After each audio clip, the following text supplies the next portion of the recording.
Oh yeah, it's a new look and feel to Business Redefined. By the way, that work is credit to David Mudhama and his team who have put all that together, and my producer, that is Agatha Walego-Lenjo. Thank you so much for thinking through this all together.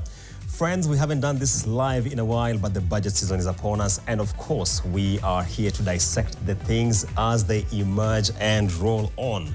We shall be talking about the Draft Finance Bill 2025. Underline and underscore the word draft because we have not seen the version coming from Parliament being uploaded on their website. We haven't seen the version coming from the government printer. So what we have is what came from the National Treasury, and that is what we are working with. I am joined by an eminent panel, starting with my left, Kariuki Robert Warero, Chairperson, ISPAC Public Finance Committee, as well as Managing Partner at Ichiban Tax and Business Advisory. Not really a guest here, quite a regular. Karibu sana. Thank you very much. We have Jilna Shah, Tax Director from RSM East Africa. Jilna, you are welcome on set. Thank you. And we have the Chief Executive Officer of the Institute of Economic Affairs, that is Mr. Kwame Owino. Karibu sana. Thank you. Kwame will be giving us the macro perspectives around the proposals coming in the bill. So to set the stage for our conversation, because the Finance Bill of 2025, as we have seen it thus far, looks pretty much like a cleanup finance bill. What do we mean by that? We see a lot of rationalization of the VAT Act. That is the first schedule on exempt status and the second schedule on zero rating status. But where is this coming from? Take a look at this. We must have a honest conversation as Kenyans. If we are spending 400 billion shillings every year on tax refunds, and in some cases, that have been brought to our attention, as it was done with our universal health program. You know very well that in some instances, like in some hospital here in Kino, they were doing more surgeries than Kenyatta National Hospital. Some Saint something hospital on the third floor of some building in Kino. It is not possible. You know, it is the same thing. We now have people who claim tax refunds because they run bakeries. Because bread is a very important thing to Kenya. Bread is very sensitive. And we are paying a lot of money to many bakeries. But you know what they're doing? They have more accountants in those bakeries than people who bake any bread.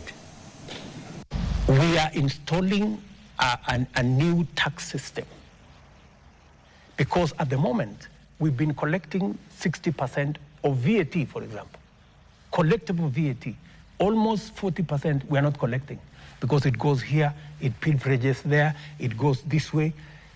The system we are now installing is going to drive the collection of VAT to between 90 and 97%.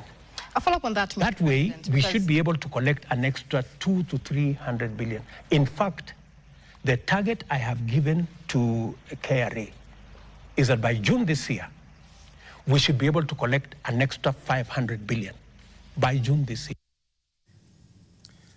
And that is a recap of the comments that President William Ruto himself has made around the necessity of cleaning up the Value-Added Tax Act, which, as you'd imagine, is what is forming the lion's share of Finance Bill 25, as we have seen it thus far. But let me now switch over to my panelists to kick it off. Robert, what is your biggest positive from the draft we have seen so far? What is your biggest challenge with it? Thank you, Julius. So my biggest positive from this draft that we have seen is really around the cleanup. There's been a lot of cleanup that has been proposed in this bill. And in fact, if you look at it, I would characterize this as a cleanup bill. I don't think in living memory we've seen a bill that has sought to rectify so many gaps or so many errors. That's the biggest positive. And perhaps you could also say some international tax developments, for example, advanced pricing agreement.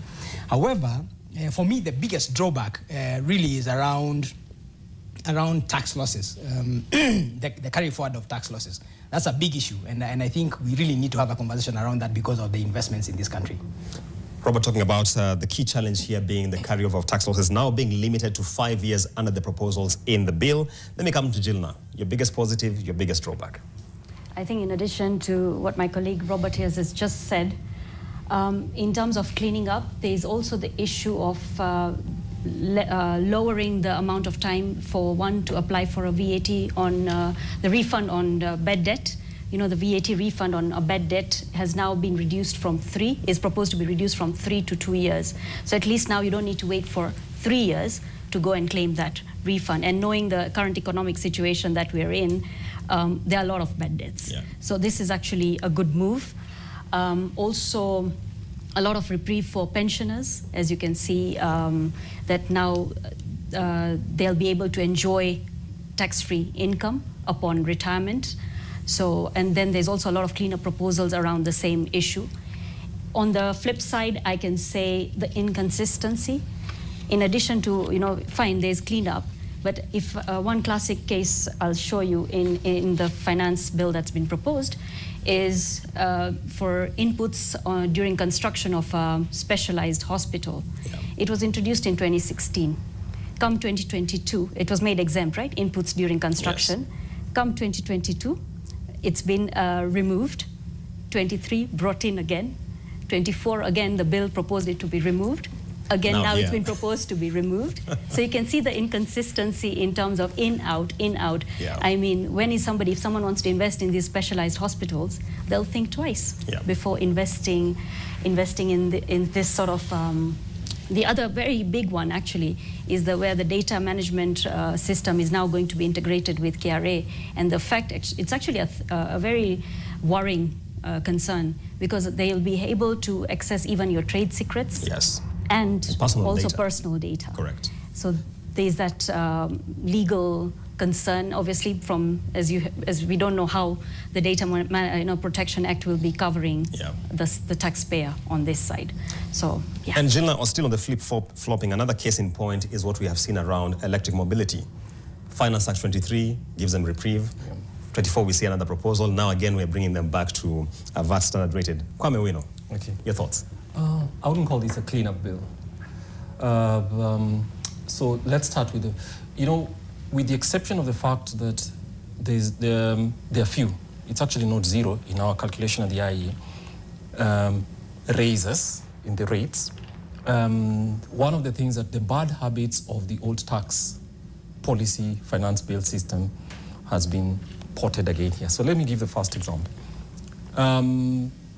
If you look at tax policies related to one of the most interesting ones is on steel and steel imports. Yeah.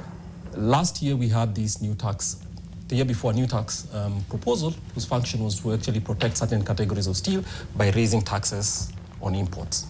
And the argument then was that we have local production which would be brought up, right? And so what you see no, rather, it's not taxes, it's basically, what do you call it?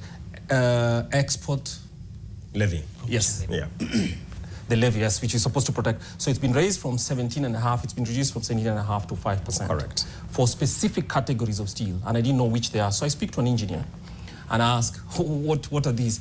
And he explains to me that actually, if you look at those, and this is a person who does construction, he says that the import or the use of that category of steel is mostly for construction, and secondly, as an input for the manufacture of other steel goods. Yeah. But that no Kenyan farms produce it. So you're wondering whether this is being done for what purpose? First, raising costs for, rather, a reduction is okay, but why is it still kept at 5% when nobody's actually being protected? There's no history of that quality of steel being produced in this country. So that tells me that one person who's very clever or a couple of firms are using tax policy to protect their farms. So that's basically one. So while you may think that this is helping manufacturing, I don't know that it's helping manufacturing. It's distorting the market in other ways by giving one advantage to one person. So you can see that the chicanery and the mischief that usually comes with the tax laws are still very much here. The only thing is we don't have that thing. Now, what's good about it? Obviously, about pensioners, I think that's a good thing. Per diems, it never applies to people like us. No, really. Look, this number was set at this number was set at 2,000 shillings a couple of years back, I think more than 10 years ago, where basically if you an employer gives you a benefit to travel of 2,000 shillings, anything above 2,000 shillings was subject to tax, and it's been eroded by inflation, so it's been raised to 10,000 shillings. It'll benefit a lot of people in government, but it'll also benefit a lot of people who do legitimate work that requires their workers to go out there. So that too is here. So it fixes back here and there. But on the whole, I think with the VAT system, this dance between VAT exempt, zero rating, it's going on. And the unfortunate thing about it's going on is it's raising, while it may look like in one case it's doing, it's a reduction one way or the other, it's actually just complicating people's compliance costs. So even when taxes have not risen, the compliance cost for a firm, in order to be fully compliant, have a reason. And obviously the latitude for errors has been taken out, so that basically if any errors are made, it will be assumed that, well, you hold the liability for those errors, in addition to the serious intrusion that's going to take place. I think this law still has the view that the average business person in Kenya is a crook, and you need to be able to go right into their systems every day. And hammer them properly. Yes. Only then, if you keep them, you tighten the leash completely, do you manage to collect the taxes that are required. I'm not too sure that kind of attitude is necessary. Let me pivot to that conversation to the VAT, because that, of course, is a big deal here. Kwame, let me start with you very briefly. Yes. You and I have had a conversation about tax expenditure in this country. Yes. 400 billion per annum. Part of the conditions of the IMF program we were under was that you need to rationalize these expenditures. Yeah. Hence what we are seeing on the cleanup of the zero rating and exempt status. Don't you think GOK here has a point around the need to clean this up? Maybe so, but that's true.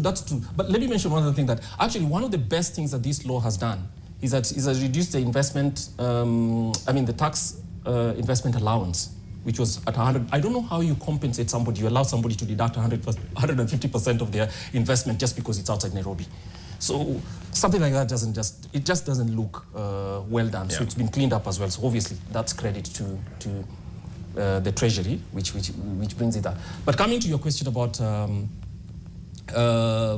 expenditures. Yes, tax expenditures. Tax expenditures usually occur because of poor tax design. Right? And so, yes, I think that simply raising something from saying that it's zero tax from VAT to one of the biggest things that creates tax expenditure problems in this country, which the President was describing that idea, was, look, you have this complicated system where somebody can actually have one shop, put in a couple of tax consultants and make sure that they are claiming refunds that is not due to them. Yeah. That's a design problem. And so, in my view, if you wanted to do that, what do? You simply make that tax simple, low, and you extend it to everything. And we stop this language of tax exempt and tax and zero rating status. And if you have people who need to be protected for whatever reason, if you decide, for instance, that bread is it, then you simply make sure that you have a sales tax on bread, which is very, very low. And families that suffer, for instance, if you decide that they will not be able to do bread, then that's what social protection systems are. There are definite ways of, but if you're chasing 400 billion, and now you have to bring down back, you're saying that, look, you can only claim your refunds, VAT refunds of, shift down the dates from 3 years to 2 years, I think, right now, which means you've shrunk the period for farms, but there's no commitment from Parliament to raise the amount of money that's available so that those refunds go out quicker. What is going to happen is you're still just going to have a bigger backlog. Okay. And so the tax, I don't think that solves the tax expenditures problem. Robert, let me come to you. Give us, for those of us who might be lost, give us a 101 on the distinction between zero rating and exempt and why the changes made are important. Now, that's a very good question, Julians. So let's start with zero rating. Zero rating means that you're making a taxable supply, but the tax rate on that supply is at zero. So it allows you to, as the person who is making the supply, to claim your input VAT. You're talking about things like electricity, transport, and so on. So you're able to claim that VAT. And so government, like Kwame is saying, essentially subsidizes that. If you're making an exempt supply, it means that you're not able to claim that VAT. So what normally happens is that the supplier will load the cost of the electricity for VAT or transport or whatever it is onto this final price of the product. So it makes the product a little bit more expensive. And that's the reason why when we see a lot of items moving from 0% to exempt. There's a big problem. And I sort of agree with Kwame here, because if you look at the 2013 VAT Act, it had rationalized a lot of those products. But what have we done over the last 12 years? We have been increasing the exempt and zero-rated products, and now with the IMF breathing down our necks, we have to start rationalizing that. And I also have to just point out here that the issue of VAT refunds is a serious issue for businesses, because what happens is that, like now, for example, you've got exporters who are due VAT refunds, but they have not yet been paid. Yeah. Government has not given an allocation for paying these refunds. And so these guys have to go and borrow. And it's a big issue for these businesses, because then you're making them very uncompetitive. Probably the only guys who are laughing at the guys at the financials, the banks. But it is a big, big problem. And in fact, that's just VAT. If you come to income tax, the problem is even worse, because the allocation is much smaller. So I do agree that we probably need to go back and reset the settings and say, what did we do in 2013? This is what we need to do in terms of VAT. I see. Gilna, do you feel that we are course-correcting back to the VAT Act of 2013, which has been watered down over time? Someone joked that now the schedules are even longer than the Act itself. I think there is a move to move back because of the private, I think a lot of lobbying also that went on to keep changing the goalposts. The issue would be, as I would add on to what Robert is saying, is if you're moving something to an exempt, were the inputs towards the same also made exempt? Remember, that's where the cost saving would actually occur. Yeah. But just by putting it under exempt does not necessarily mean that because nobody would realize that you're being loaded on with the cost, but they'll just assume that, oh, there's no VAT on this, and they'll think they're not suffering. They're roughly that 6% that it works out, that added cost, right? Yeah. But no, unfortunately, I would say in terms of getting to the VAT Act, not yet. I think we're a little bit far off to getting to that original position. And remember that VAT Act that Robert, the 2013 that Robert just talked about, was really a well thought through piece of legislation. A lot of thought went into it before it was released, but as you've seen over time, it has been overhauled, literally. Yeah. And we are now with a different version of the original act that we can't even recognize. I see. Yeah. So many Kenyans, when I did my thread explaining the Finance Bill of 25, one of the questions they asked me is, when you move animal feeds from zero-rated to exempt, why that move? And I know no one here holds brief for government, but aren't you hurting the most vulnerable in this economy, Gilna? Yes, we are. And I think when such moves are even being taken, the question that we need to ask as the citizens is, what is the impact assessment that they are looking at on the other side? That part has never come out. When any laws are being proposed, I do not see a justification of why that has been proposed, what's the rationale behind it, and what is the collection target by proposing this law. And after that, did they really manage to collect that? Yeah. Did they go back and check? Because it's high time they put their hands up and say, yes, we did make a mistake when we did, say, VATing something, or we did not, we made something exempt. Because if that is not clear, are we just putting in laws because we think, oh yes, no, this should be exempt, and without putting the real impact analysis behind it? Because that's where it's where the numbers are. And we've seen the collections have dropped. Why have the collections dropped then? If you were saying that this bill is supposed to raise that, why did we not have an audit thereafter, or a discussion thereafter, that when you did not meet the targets, what went wrong? Yeah. That's the conversation I think that also needs to be had. Right. Kwame, we have a minute to take a break, but I've seen you really nodding to what Gilna is saying here. Well, one of the things is the bigger thing about when you speak to people who run businesses, one of the things they say, we don't have a problem with, or rather the biggest problems with the Kenyans fashion of tax or finance bills is two things. You change too many things and you change them too frequently. Certainty is what is essential for a business to be able to make calculations to determine production and do that. So that's one. So you can tell that a finance bill is, the VAT Act 2013, which everybody did approve. Definitely it was more efficient than what had existed. But we are rushing back towards it very quickly with those complexities and that. That's one. And the second bit is, yes, when changes take place, it will be good if you say, look, we are making this change because of that. But if all you do is every time change one law in the expectation of more revenue, and then you create industry to respond in a certain way, then revenue doesn't occur, and then you go back there to try and shift it. I think that's I'm saying that Kenya's VAT law especially is telling us that there are limits to how you can shift rules every year just because you're chasing revenue.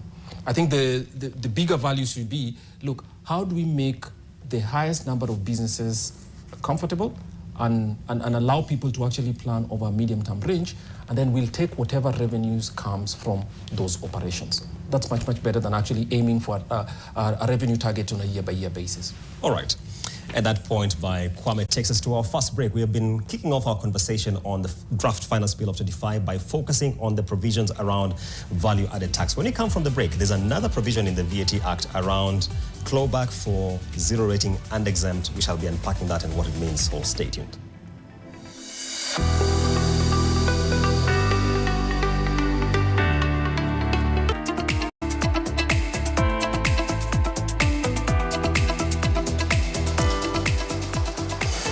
Welcome back to this conversation on Business Redefined, where we are unpacking the draft finance bill of 2025. We began by focusing on VAT, and we want to close that chapter very quickly.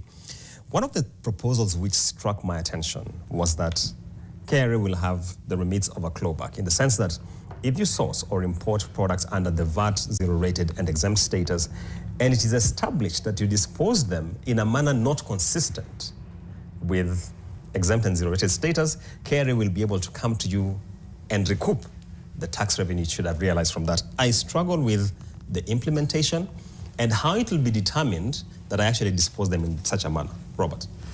You're not alone in that struggle. Eh? Let's start from there, because I don't know how it's going to be administered. And I think this speaks to the complexities of administering our tax system, because will these organizations be required to be self-reporting to Revenue Authority? Will Revenue Authority be doing periodic audits? We just don't know how it's going to be implemented. But for me, if I look at the provisions around some of this, and what the proposal you're talking about is coming in under Section 66A of the VAT Act, if you look at the governing instruments of these organizations, it usually says you are entitled to this tax-free import. However, if you sell it to an entity or a body which is not tax-exempt, then taxes will be due. And that's understood. So for me, I question why is this coming in, here, yet we already have a self-implementing mechanism. Because, for example, if you're selling a tax-free vehicle, the logbook will clearly show there that you cannot transfer it until you pay the taxes. Yeah. So I don't know how this is going to be implemented, and I don't even know who is responsible for determining that you've used the asset in a manner that is inconsistent with the exemption. Yeah. Really a problematic provision. Gilna, any thoughts on this? I think I can see where the proposal appears to be borrowed from the similar, there's a similar proposal, a protectionary proposal, provision under the East African Community, the ECMA, basically. So I feel that we are trying to copy certain legislation from the various acts, just trying to, close into nets. The question is, again, I agree with what Robert has just said. How are they going to determine that the use was inconsistent? That's where the challenge will come. There'll be a lot of, I think, disputes around this, because the reality on the ground might be different. I might have imported it for something, but we also need to look at a commercial reality on the ground, and that's where I think we're losing the taxpayers. The people who want to pay tax and want to comply, but when you see such restrictive provisions, sometimes you have to divert something beyond outside circumstances, right? So by restricting all these things, are we really going to achieve what? And what is once again, I go back to what is the collection target that we are looking at by implementing such proposals? Okay, Kwame, we saw the Tax Laws Amendment Act effective December 27, 2024. In March, we saw the VAT Amendment Act of 2025, as well as the Excise Amendment Act of 2025. Now we are seeing cleanups, especially on the VAT side. Speaking to your issue of predictability. Well, it's just that even for people who do work on this on a regular basis, people whose work is actually just to follow tax law changes and to advise their clients, it's too much, right? So I don't know whether, but okay, let me tell you, I think one of the things that it tells, there is, and I think the president's claim that there's a lot of tax cheating, not his words, but he says that there's a tax out there gap that needs to be covered, is what informs this. So every time we are looking at every tax change or tax procedures change as a way of covering loopholes. And my view is perhaps we are working too hard to cover loopholes that might not exist. And by that, creating even a more complicated tax system than all. When the president said that there's a gap in VAT alone of 400 billion, I said, what? That's huge. That's really huge. Yeah. Really, really, really huge if you look at what. So in my view, part of it is informed by the estimates for taxation in Kenya generally tends to be very over optimistic. And you're over optimistic because you believe that certain people have income that either they're not declaring or there are certain processes, and there might be. But I don't think you'd have a tax system that collects for you, in my estimation, based on the numbers, I mean, divided by the number of days of the year, 7 or 8 billion shillings per day, if there's that much tax cheating. To be honest, I mean, it's time to give the taxpayers a little bit more credit. And I think maybe that's what happened. Is there cheating? There certainly is. But I'm not too sure it's as large as we hear it proclaimed. I see. Let's come over now to income tax. One of the things which has been really celebrated is around the tax-free per diem from 2,000 shillings to 10,000 shillings. Maybe starting with you, Robert. Where are we coming from with this proposal? So, Julius, where we're coming from with this proposal is, and I guess a good starting point would be the Finance Bill 2024, which had said that we're going to exempt per diems of up to 15% of the basic pay. Yeah. And so when you look at about somebody who is earning, say, 30,000 shillings, 15% is, is not a lot of money per day. Now, no, sorry, it was 5% actually. Yeah. So 5%. So if you talk about the 30,000, 5% is just what? 1,500? Thereabouts. So you're coming from 2,000 to 1,500. And so there was a feeling that this had not been thought out properly. But also, if we go back to where this provision started from, this 2,000 shillings has been there for quite a while. And we've actually seen government moving to elevate the other allowances and, things to do with employee benefits, from, for example, non-cash benefits to 60,000 shillings from 36,000. So it was really a question of time before government moved on with this. And also, like Kwame said, if I go out of town, the cost of living has essentially increased. Where I'm going to sleep, what I'm going to eat, my transport, and so on and so forth. So, to me, it actually does make sense to bring this the per diem rate from 2,000 shillings to 10,000 shillings a day, and I honestly think that this is one of the good proposals in this finance bill, because for the last 3 or 4 years, actually since 2020. Employed people have really borne the brunt of these tax changes. Yeah. So this is a welcome reprieve, and probably it's building up on the changes that we saw last year. On the cash benefits as well. On the cash benefits. Correct. And I hope, and like Kwame was saying, around the tax policy consistency. Because if you look at the medium-term revenue strategy, there were clear commitments to do certain things, especially around bringing down PYE rates, but we've not seen that. So probably this is maybe the dawn of a new beginning for government. Gilna, significant economic presence tax and the fact that for non-residents, we saw a threshold of 5 million shillings in annual turnover being introduced by the Tax Laws Amendment Act. It's being done away with in the Finance Bill of 25. What's the point? And isn't it a change too soon being proposed? First of all, I think we need to go back and check. I think the significant economic presence tax, the regulations are still not out yet. This tax was introduced last year. Correct. In December. We repealed DST. So right now, even we are wondering what applies, because what are we telling our clients which are seated abroad? Significant economic presence or DST? Because if the regulations are not even out, and then you're again bringing in a new law, or a change, you're proposing a new change. And then the limit. Firstly, this limit, I don't even know why it was there in the first place, to be honest, because 5 million for the likes of like the big boys of your Googles and anybody big out there. Yeah. in dollar terms, if you convert it into Kenya shillings, it's a very small limit to have even been. In fact, we need to also revisit our VAT threshold in the first instance, which I think we've been all saying. It was there in Finance Bill 24. Yes, from 5 to 8, but that didn't see the light of day. But I think, yeah, this tax for non-residents really needs to be looked into as well, because we're now trying to introduce also the issue of electronic and internet. It was only limited to digital marketplace, yes, where you're connecting buyers and sellers, but now you're trying to bring into the net of any electronic or internet, any supplies made over the internet. So.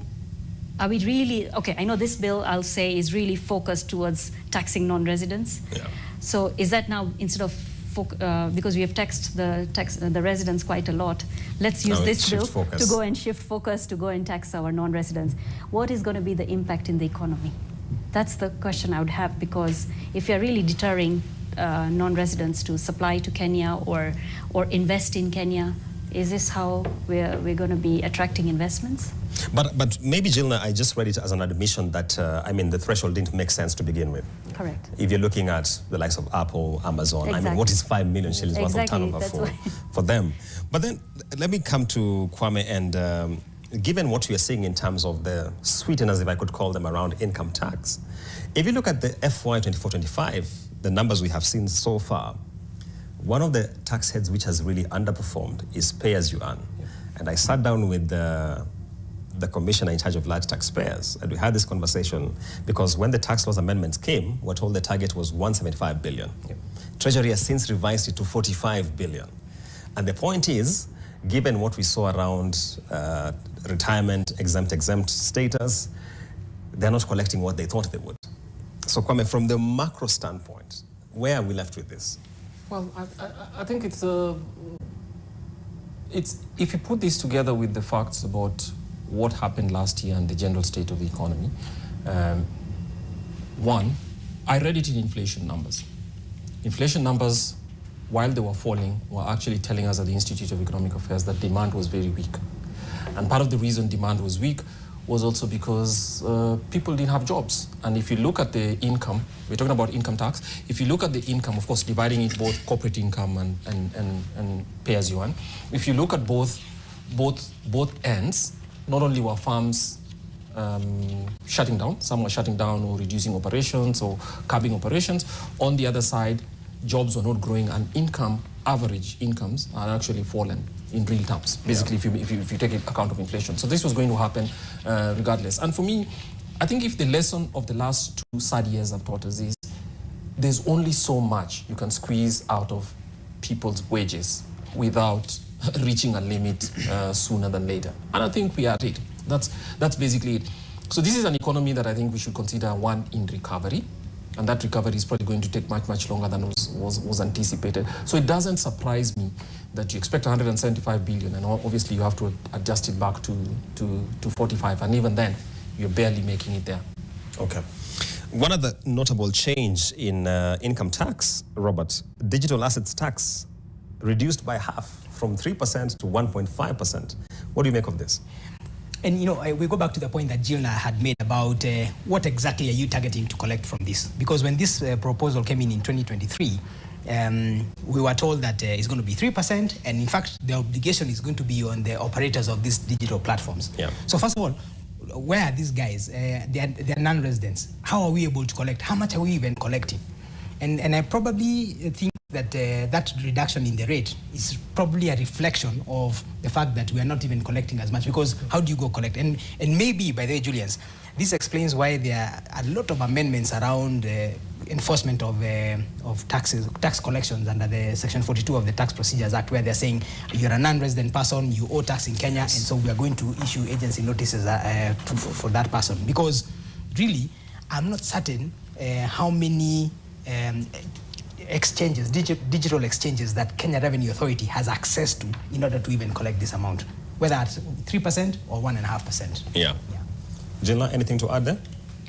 I think the space of cryptocurrencies, which is what the digital assets tax aims to We don't know how it's, I mean, in Kenya, the performance of the same. So for them to reduce this tax again makes me question what is the income that we are looking at collecting from such cryptocurrencies, because we're not very, very big, unlike the West, you know, in this space. So again, what is the reasoning behind reducing this tax is a bit unclear to me. But in my thinking, I thought what they were doing is what they did with rental income tax. Take it from 10, bring it to 7.5. We start complying, then widen the net because, of course, we thought we have been given reprieve. We are now complying. Then once we have come within visibility, if you read the MTRS, we are told rental income tax should be aligned with corporate income tax. Yeah. Would that be something that flies?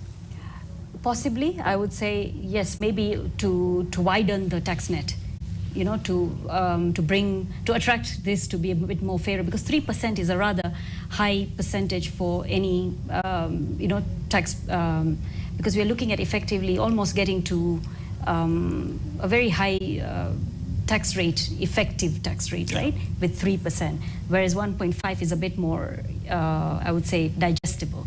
So yes, I think that's probably the move, I would say, towards, although I'm not sure about the uptake. I have very much doubts about this because it's not a very popular tax. I don't know about Robert. Maybe and Kerry never makes disclosures around what they've exactly. collected anyway. So you see. And don't forget, Julians, that that 3% or 1.5% will still apply even if you've made a loss on your transaction, because it's on the transaction value. Yeah. So I mean, it's just really one of those complex taxes. It's a bit, yeah. And then fintech player, is that what they're really targeting the market to boost that investment here in this country, or that's the question? Yeah. Kwame, what did you make of it? Well, I was just thinking about digital. Assets tax is something I can't wrap my head around, because first, it's a very volatile market. So as Robert has said, if you're going to charge people on the basis of what they've sold, then you're going to actually charge them on, it might be not because they've created new value. Yeah, they've simply done that. So all you're charging is actually the transactions. It's a transaction tax and not necessarily this. Is that what was intended? Maybe not, because if you're going to charge transactions, you're going to drive them much, much lower. And the digital market, as Robert mentioned, is very, very difficult to capture. We're not too sure that Kerry has sufficient infrastructure at this point, maybe sometime in the future, to do it. If you ask me, I don't think the crypto market is that solid. And I think it's still a very nebulous one. And sometimes leaving stuff out until you are clearer about where it's heading and how to mix it is useful. Otherwise, you're establishing a tax that people who were not paying 3% years ago, I'm not too sure that they're going to start flashing and saying, look, let's start sending checks to KRA right now. I don't think it will. All right. Something which I struggled with when I saw it in the income tax provisions, Robert, you can begin by helping us here. Subjecting supply of goods to public entities to withholding tax. I thought this came in via the tax laws amendment already. Why are we seeing it again in Finance Bill 25? So then you're right, it came in the Tax Laws Amendment Act of 2024, December.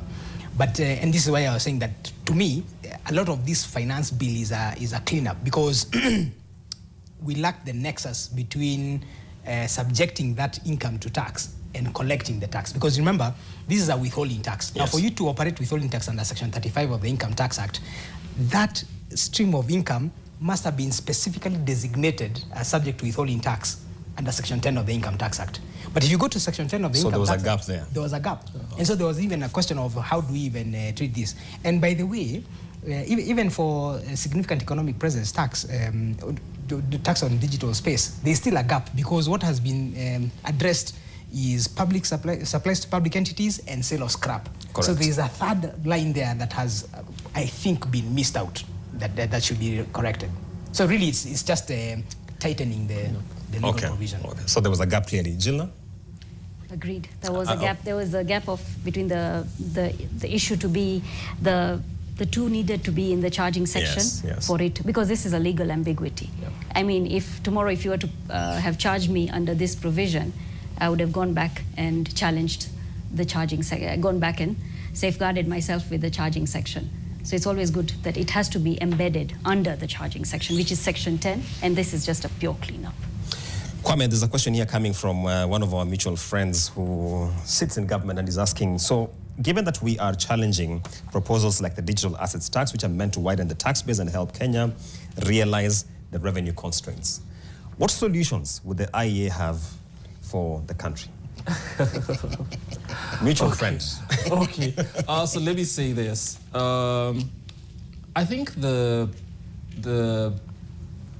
say the 15-year journey in fiscal expansion that the government of Kenya has had, which is starting from around 2010, 2012, when we started to see very high expenditures, basically for infrastructure and all that, right? Partly driven by our belief in Vision 2030, has told us that there's no amount of money, right, that the government of Kenya can earn and don't spend. So we don't have a revenue problem, because revenues have been growing, but expenditures were growing even faster. So provided you have that gap between them, the idea here is there's only so much tax you can squeeze out of this economy for any time without killing enterprises or generating riots like we had last year. So what that means is whoever it is who's running public spending, or the part of the Treasury and Parliament, need to actually understand that certain limits exist, whether they're established by economic reality, which is if farms are not able to make any more money, if you tax people too much by giving them housing levy and all these other things, they'll convert their statuses from employment to consulting so that they escape it. People will respond to all that. So what it tells you is, look, we need to be real and decide what is the adequate level of spending that comes as close as possible to the income that we have, so that we can spend on a realistic way. But I don't think that there's any amount of money that the government of Kenya can get. I mean, the government of Kenya, to be honest, behaves like a guy with a credit card. They will swipe for anything and everything, from choppers all the way to per diems, and they'll exhaust any amount of money. So I'm not being flippant. I'm just trying to say that for me, you actually have to understand that income has to be raised, revenues have to be raised before they're spent. How are they raised? They're raised by enterprises that actually create value and earn money. And when they've earned money, you can take part of that money and spend it for public goods and services. If you squeeze farms too far and if you squeeze labor too far, you're going to generate responses that actually reduce your ability, and you're going to drive these things up. So yes, let's ask ourselves, how realistic is our spending proposals?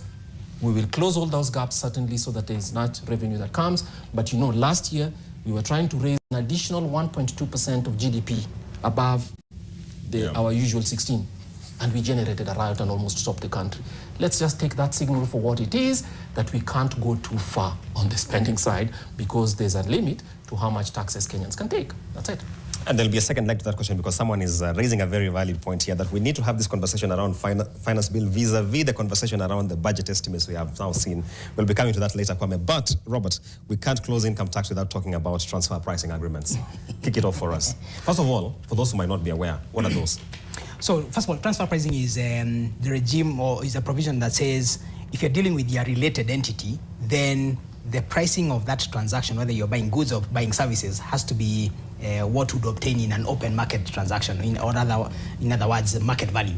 Because what happens with the multinationals especially, they are seen to try and arrange their affairs so that they shift the profits from high tax jurisdictions, for example, Kenya at 30%, to lower tax jurisdictions. We've got countries that charge corporate tax at 3% even.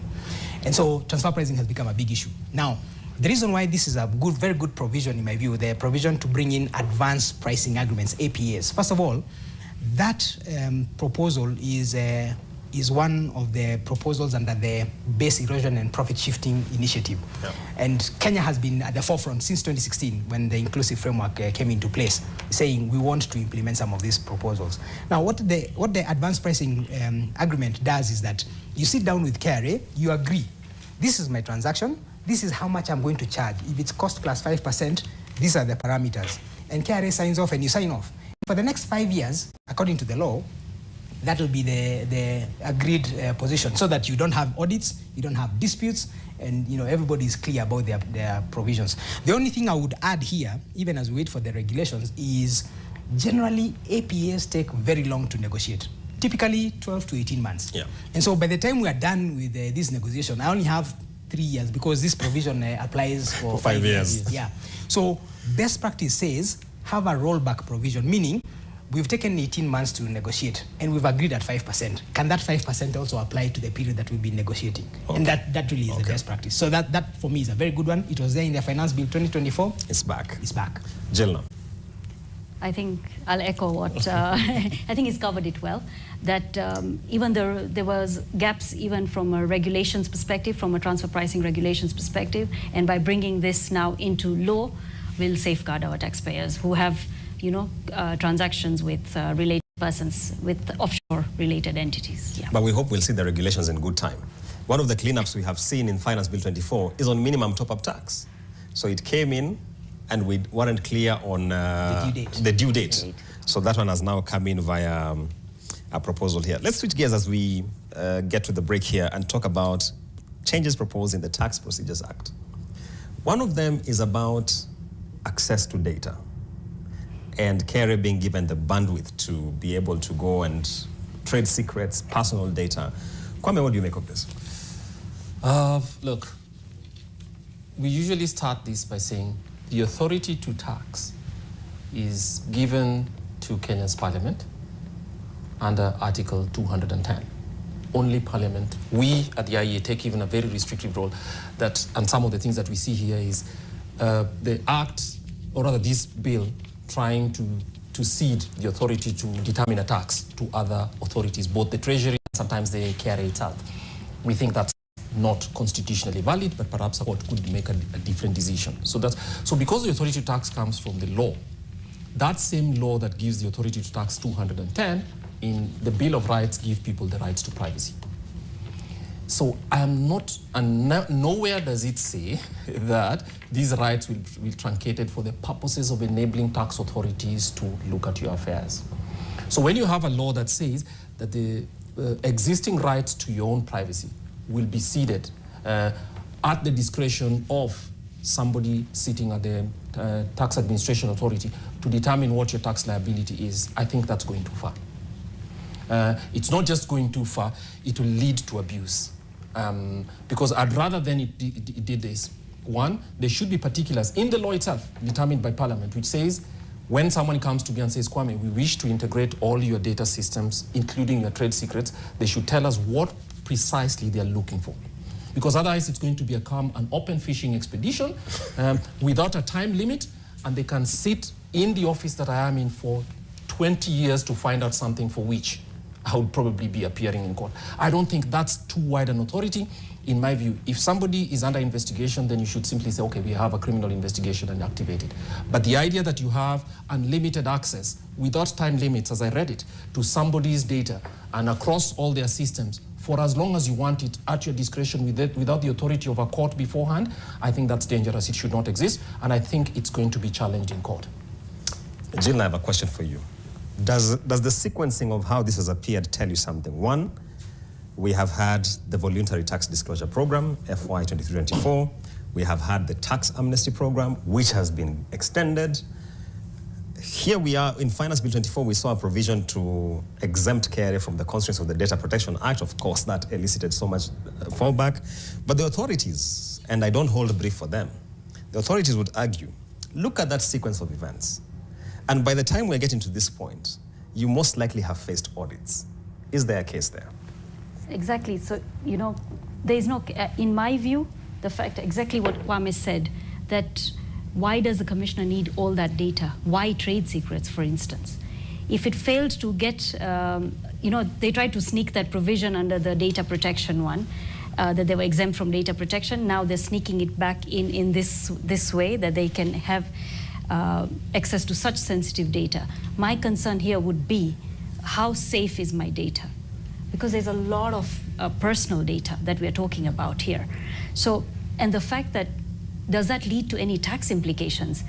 As you're saying, there was a voluntary tax disclosure program, tax amnesty, and you're rightfully saying we've been subjected to audits every 3 years, right? Every institution is subjected to an audit almost every 3 years. So this data is not necessary.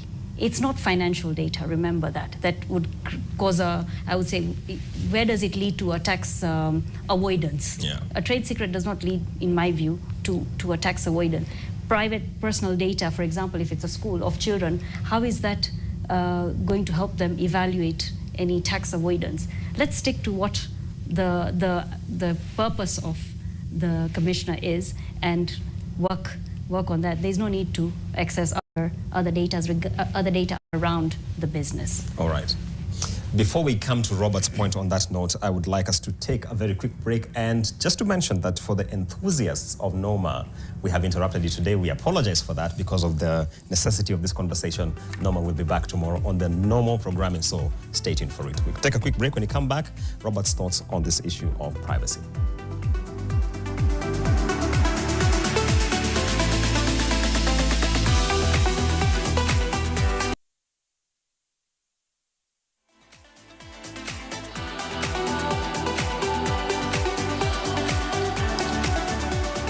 Welcome now to the last leg of this conversation. You can't believe just how fast our conversations on finance bill and other budget affairs normally go. But here we are with the tail end. Robert, your thoughts on this issue of privacy? Well, yeah, and I agree, Julian. There's a question to be had here about why does KRA need trade secrets? Why does it need personal data which has been acquired in the ordinary course of business? And the reason why I say this is, if you look at Section 56 of the tax, and even Section 59 of the Tax Procedures Act, KRA can actually write to my bank and say, we want to see the account details or the account functioning of Robert.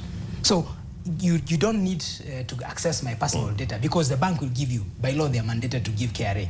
And so I know KRA will argue that this is how we're going to use, this is what we're going to use to expand the tax base, because then we're going to tell that Julius is not paying, Robert is not paying, and so on and so forth. But I think with respect to trade secrets, with respect to personal data, I'm not very sure how that is going to play into increasing the tax collection. I think there's a consensus here that it is not progressive. Jill, now, the issue of 90 days to 120 days of commissioner considering application for offset of refunds. What does this mean? So from 90 to 120, we're looking at obviously a delayed slightly, because we know of the challenges currently with the refund system. So by asking for more time is just cushioning themselves. At the expense of the taxpayer. Exactly. Yeah. I think the question is, when are we ever going to get that? At the moment, I think there's a very small limit that's being given to each taxpayer. When is that bigger release of money ever going to be given to the taxpayers? Because we're all suffering in the process as manufacturing or the private sector, you name it. If that cash is just not coming in time, how do you expect the businesses to run? Yeah. And we're talking about employment in the country. How is someone going to, if there's no cash, what are they investing? How are they growing the business? And in turn, how are they going to employ? We're looking at a large pool of unemployed people in this country. So we are in this vicious cycle. I think right now, as Kwame, I think earlier pointed out, we've reached the Laffer curve. I think the effect has kicked in where you've taxed them up to the max. You're sitting on their cash. There are even areas of, VAT, I don't know if you remember the 2017 regulations, which had an error. There's some amount that it's in hundreds of billions, apparently, that KRA is holding on to, or the Treasury is holding on to. And that money has not been given to the manufacturers. Now you're saying you're delaying the process even more. First of all, we have not even corrected that piece of legislation to grant them the allowance to go and apply for that refund, let alone, give them the refund. So I think it's a bigger conversation around refunds, where a lot of tidying up or work needs to be done from a legislative perspective. Okay.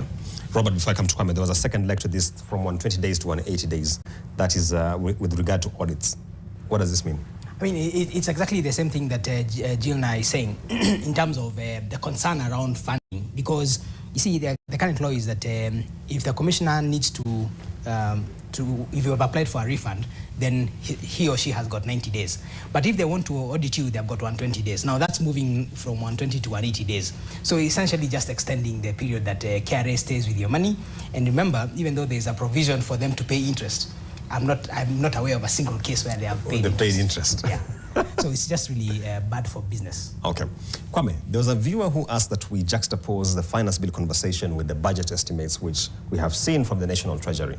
Now, the cabinet memo which came last week indicated we are rationalizing our expenditure for 25-26 further from 4.263 trillion. From what we have seen so far, and I should give the caveat, we haven't seen the estimates of legislature and judiciary, but we are moving from 4.263 to 4.24. Yeah.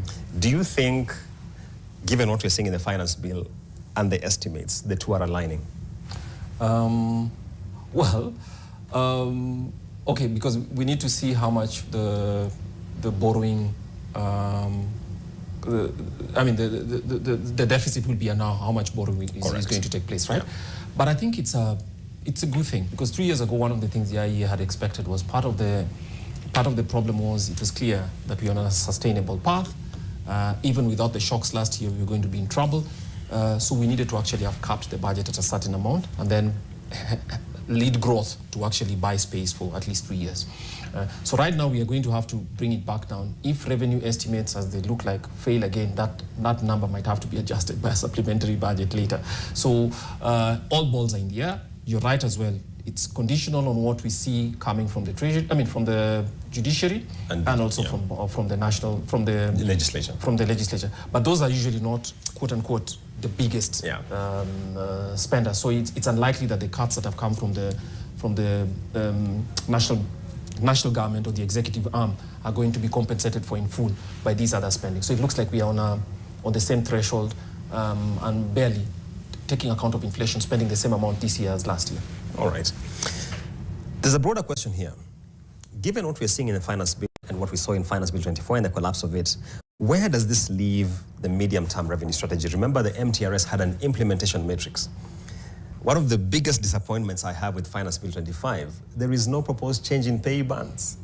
That is something we should have seen as per that matrix. Yeah. Robert, let's start with you. Yeah, and you know, Julian, this is the reason why the conversation around policy inconsistency is coming in, because if you look at the national tax policy, first of all, you tell us that we're going to be changing our laws not very regularly. But now, we've had a finance bill every year. That's number one. If you look at the MTRS, the medium-term revenue strategy, it says we're going to bring down the corporate income tax rate to 25%. Actually, that was supposed to happen in the year 2025, but it's not here. You look at rationalizing VAT, 2024, 16%, 15%, 2025, probably 14%. That's not happened. And so the question then becomes, are we really following this medium-term revenue strategy? I mean, what was the point in, and let's be fair, government did bring in some POA changes in 2024, around the pension exemption and so on. But now, the question is, why are we not implementing this? And the reason why that is such a thorny issue, Julians, is because as we've got individuals who are paying tax at 35%, companies are paying tax at 30%. You are basically asking Kenyans to go out there and tax plan. Yes. Because who wants to pay an additional 5%? And this is the reason why we need to really simplify our tax regime so that it's also easier to comply, and we remove that arbitrage which then causes guys to then say, I want to be a consultant rather than to be an employee. Then I'll deal with KRA when they catch up with me. So, unfortunately, the medium-term revenue strategy is coming to a close in 2027. Yes, so 26-27. Yeah, 26-27. So we only have one more cycle to go. And I wonder whether that gives us enough headroom to implement all these changes. But it might be because it's an election year, Julian. Gilna. I concur, I think, with what Robert has said. The issue around, I think, it's more a cherry-picking exercise, is what I've seen. They've cherry-picked the clauses that suit revenue collection, but not the ones which are, favoring taxpayers in terms of lowering taxes. Yes. So that's where I can see the gaps. Literally, if you were to look, the ones which says, tax incentives need to be reduced, tax expenditure needs to be reduced. Yes, they've done all that under the MTRS, but now when it comes to reducing the tax rates, that has not. So it's more a cherry-picking exercise, in my view. And again, has it also aligned with the national tax policy? Remember, both documents need to be read together. This 5-year limit that, a very thorough review of tax laws need to be done every 5 years. We are doing a thorough review of every bill, every tax law every 6 months, it seems, in this country. So you're waking up to new changes every day. In fact, taxpayers even can't keep up to it. I don't know if the KRA only tax consultants can keep up. I mean, it's too much. In all honesty, these are too many changes for any taxpayer to digest, in my view. But Gilna, we are looking at a finance bill of 28 pages. We have read many pages in the past. But they're very subtle, small changes in my view. Yes. And they can have big implications. That's what and non-compliance nowadays is very penalizing, as you're aware, that any non-compliance can be so costly for the taxpayer. And unfortunately, they're not able to keep up with it. That, these changes, they forget that, oh, this VAT had changed, or this, it's too much, 6 months. Look at tax laws. It's like you've split the finance bill into 24 into 2. Tax laws amendment and now finance bill, whatever is left over, we can now put it in this bill. Okay. If it's the right bill. Kwame, is MTRS dead?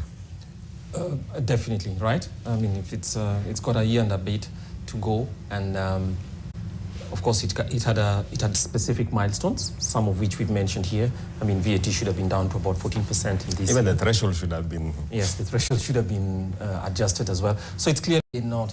And I think the excuse that would be given, perhaps a reason as well, is look, we've had such a serious distress that it was not possible for us to make reductions in taxes. We are trying to close loopholes as we were required to, and one that requires this. But it all tells us that.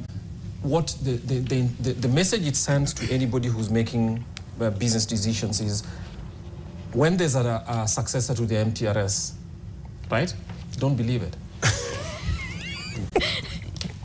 Don't, because no, really, because the logic of that process, which was fairly open, to be honest, and which Treasury spent a lot of resources making us understand, and we too are asked to comment on it. It was a really, really gratifying thing about this listening and all that, and in it was a lot of lessons. Then don't believe it, because what I'd have expected, for instance, to happen is to say, look, we are mending at the halfway stage. We are mending this thing because a new reality has come, but it remains as a policy on record, and it's observed by being neglected, right? Yeah. I mean, so that's it. So the idea is, don't believe these processes. Don't. I mean, the policy will still be your finance bill, regardless of how problematic it has been to follow up everything. Yeah. Tafia, someone is asking this question. I know it is not in finance bill, but please, can we have the panelists comment on the new electronic platform for rental income tax, IRITS? You guys have seen that update from KRA. Yeah. Let me start with Robert. Yeah, so IRITS is it's really about mapping rental property so that then Kenya Revenue Authority can determine whether you're paying taxes or not. And so the whole idea is that somebody in Revenue Authority would work with a gadget like this and then just come and, based on the geofencing or geolocation of the property, then say, are you paying or not? And then once your details are in there, then becomes practically automatic, or every so often you are prompted to just make the payment based on what the data that KRA has. And I think really, if you're talking about tax-based expansion, that I am very happy about that particular provision, because then you're simplifying compliance for taxpayers, but you're also, as it were, identifying people who are not paying. And I think these are some of the initiatives that KRA needs to really follow through, so that you say, you're always saying that monthly rental income tax is underperforming. Then use technology.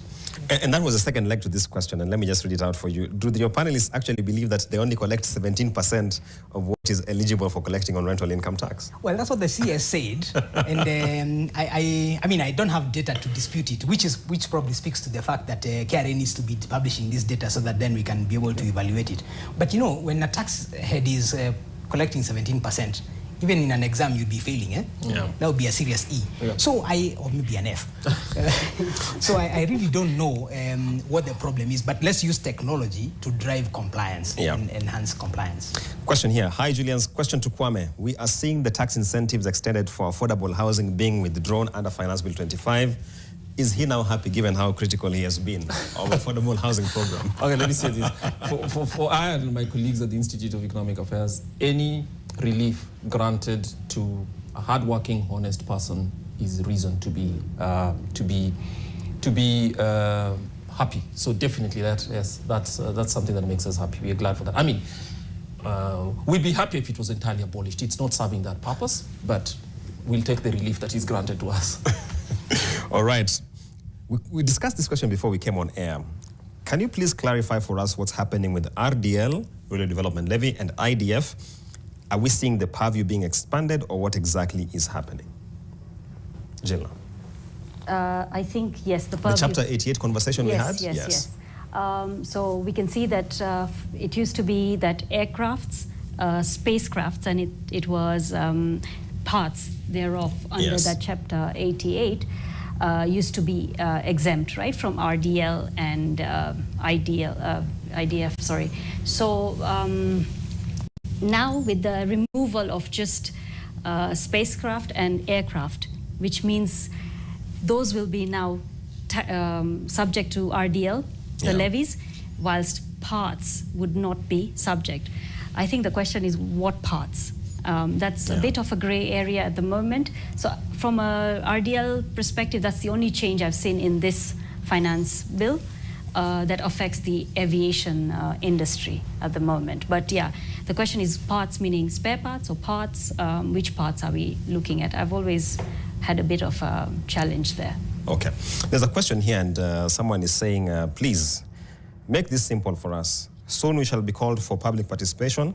Just ask your panelists, what should we submit? So let me take that one, because there's one particular provision that we really must submit on. You know, when you saw some social media commentary, we just didn't believe that it was going to be there, but it's actually there. So this bill has proposed to amend Section 4214E of the Tax Procedures Act, and you can see even 14. You go quite far to get to it. But now that provision is currently, what it says is that the commissioner cannot issue an agency notice to enforce collection before the time for appealing lapses.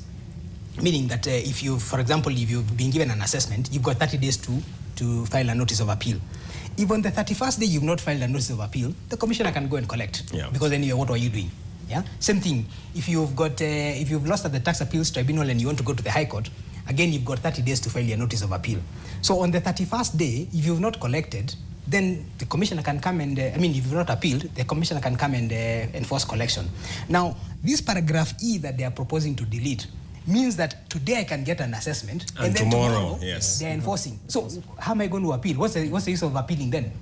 So for you, that is something we must all submit on. This is, it is, you know, remember the provision we're talking about, pay to play? Yes. You have to pay 30% in order to appeal. To appeal. Yeah. I think really, and the High Court actually has come up with very good guidance, and they say, okay, you are appealing, you've lost at the tribunal. Let's be fair. You put a down payment of X or give a guarantee. And, you know, that's a commercial conversation that the parties normally have and people agree. But when you restrict me from appealing, because some of these things, look, there's a case, a very recent case, Itochu. Yeah. The tax in dispute was 2.5 billion. So how do you want these guys to deal with this? Let me hold it there, Robert. Jilna, what is the one thing we must submit on? I would say on that data protection issue, where a lot of sensitive data cannot go in the hands of any authority, for that matter, especially a trade secret. That now to me is a big no-no, and even personal data. Personal data, especially if you're dealing with minors, patients, it's very sensitive. This cannot be handled by any authority. Comment.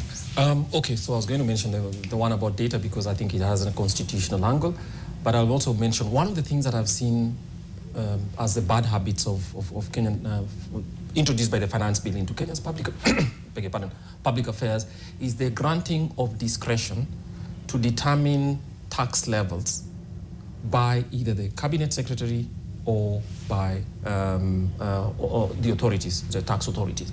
And our interpretation at the Institute of Economic Affairs, Article 210 is very clear about who can who can impose a tax. So the idea that if a tax is to be waived, the decision on how much of it is to be waived, which is somewhere in here, I can't remember which specific part, is at the discretion of the cabinet secretary, is something that we refused. Why? Because the reason members of parliament are given the authority, even if they don't take it seriously, to impose taxes, is because we can petition them. And it is done, parliament conducts its activities, or its activities, or its roles in a public forum called parliament, where I can go and sit in. When the cabinet secretary is waiving a tax for somebody, if I've applied and another person has applied, it is probably a letter or a conversation in a nice room in 14th floor of the Treasury building, which nobody else sees. And that's not good, because it would result in an equal treatment of taxpayers. I think that is discretion that should completely be disallowed. But Kwame, to be fair, I think the provision, and I could be corrected here, is on waiving of penalties and interest. As per the finance bill proposal. So that's what you're taking issue with? Yes. I mean, if it's a penalty for a tax, it's a tax. It's part of the tax. And I don't want the cabinet secretary to be able to determine that we will waive it for Kwame and not for Julian's. If we need to discipline that by saying if a penalty and tax, a penalty should be, the cabinet secretary will follow these rules, right? Determined by parliament, but not at his discretion, because right now he's being granted discretion. And some penalties and taxes waivers are actually huge sums. Yeah. All right. We have like 5 minutes to go, so let me take closing thoughts, starting with you, Robert. Yeah, so Julian, first of all, like you correctly said, this Finance Bill 2025 is much shorter than we have seen in the recent past. For me, I still think that it's very good in terms of cleanup. And of course, I think the CS had also given us an indication that he's going to try his best to minimize taxes. I'm not very sure whether he has achieved that, especially given the exempting of some zero-rated products, and probably we'll see the impact of that. But overall, I would say that it's a much more balanced finance bill than we have seen the last 3 or so years. Okay. Jenna, your closing thoughts? I think, again, yes, I agree with the cleanup. A lot of cleanups have been done, but it also raises a question as to isn't there more cleanup still necessary, and does this really achieve that by with these proposals? So my question is, if Tax Laws Amendment Act itself is needing such cleanups, a lot of it is actually emanating from your Tax Laws Amendment Act, which came out just 6 months ago, less than 6 months ago, and it requires so much of cleanup. I think it might be a good idea to take a break, take a pause. Let's go back and revisit everything properly. Let's clean it up properly. Let's not do, quick decisions and just send in a bill, because if that's a comprehensive review, this I don't think deals with the fact under MTRS, which requires a comprehensive review. Kwame. Yeah, I mean, if you look at most of the contents of this, yes, it's 28 pages, so it's much, much smaller than we've had in a long time, giving the impression that it's a less complicated one, but of course there's some complicated details, and of course there's some simplification as well. But what I'm asking myself, if all you needed to do was assess something in the Tax Procedures Act here and there, why does it have to come as a finance bill? Why don't you just amend the Tax Procedures Act? Why do you bunch them all up together as part of the finance bill? Because I am saying, if there's one thing last year's protests. Well, yes, I mean the entire conversation, the protest was one part of it, but just the conversations that we had, we said, maybe a finance bill every year is not a necessity. Yeah. And we could have given ourselves a pass this year, allow the laws that exist to pass. If there's any significant patch-ups to be done, such as what Robert mentioned, and most of that was in the VAT Act and in the tax procedures, then you simply amend them as those laws without having to introduce a tax finance bill, giving the impression that you'll be raising taxes when you're not. Kwame, I raised that issue, and a friend of mine, name withheld, told me that, but we are applying for a new IMF program, and it has revenue targets. Yeah. I mean, look, that's all true, but I don't think that the IMF would insist. Well, okay, maybe I don't, but let me just say that we need reforms in taxation, and sometimes reforms in taxation are ongoing. I mean, have to take a while. Is true. I'm just saying, why did we have to wait until this hot moment again to bunch all of them together in a way that's this? So yes, you can reform them. Or let me just say this. The substance of what is agreed with the IMF does not necessarily have to come in the style of a finance bill. Okay. We have been having a conversation on Business Redefined, focusing on matters draft Finance Bill 2025. We wait to see the version coming in from the National Assembly, which is yet to be uploaded. I'm told sometime later this week we should have visibility of it. We have been unpacking everything VAT, tax procedures, Income Tax Act. We haven't touched excise because in this particular bill it's been relatively lean, but there's some detail there which you can comb through my thread to be able to see what has been proposed. Thank you so much for being with us. News is up next with James Smart.